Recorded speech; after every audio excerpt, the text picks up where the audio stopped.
এই পর্যন্ত যত ধরনের কাপড়ে কাজ করছি তার মধ্যে মনে হয় সবচেয়ে মসলিন কাপড়ের কাজটা সুন্দর করে ফুটাই তোলা যায়। তারপর হচ্ছে অর্গানজা টিস্যু, এটা খুব সুন্দর করে কাজটা ফুটাই তোলা যায়। অনেক আপুই জানতে চান যে আপু কোন কাপড়ের কাজটা সুন্দর হয়, তাদের জন্য কথাটা বললাম যে মসলিনে সবচেয়ে বেশি সুন্দর হয়, তারপর অর্গানজা টিস্যু। আর আমি সবচেয়ে যে সমস্যায় পড়ছি যে কাপড়ে কাজ করতে যাই সেটা হচ্ছে সিনথেটিক মসলিন। এটা কালারটা বসানো খুবই ঝামেলা হয়ে যায়। এটা একটু কেমন জানি কাপড়টা একটু পলিথিন মানে অনেকটা প্লাস্টিক কাপড়টা, তাই এটা কাজটা করা একটু কঠিন হয়ে যায়।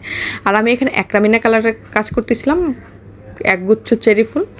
আর যারা আমরা মূলত হ্যান্ড পেইন্ট নিয়ে কাজ করি, এই চেরি ফুলটা আর্ট করে নাই এরকম মনে হয় খুব কম মানুষই আছে। আর এই ফুলটা কিন্তু আর্ট করা খুবই সহজ। আমি তো এখানে দেখাই দিলাম, এটা কিন্তু অনেক বেশি সহজ, কিন্তু দেখতে কিন্তু অনেক বেশি সুন্দর এই ফুলটা। তো এখানে আমি কিছু কলি করে নিছি, এবার আমি কিছু একটু ব্রাউন কালার দিয়ে রেনু দিয়ে দিচ্ছি, একটু ডালপালা করে নিচ্ছিলাম। এবার আমি হলুদ কালার দিয়ে একটা নষ্ট তুলি দিয়ে এখানে আমি রেনু দিয়ে দিচ্ছি।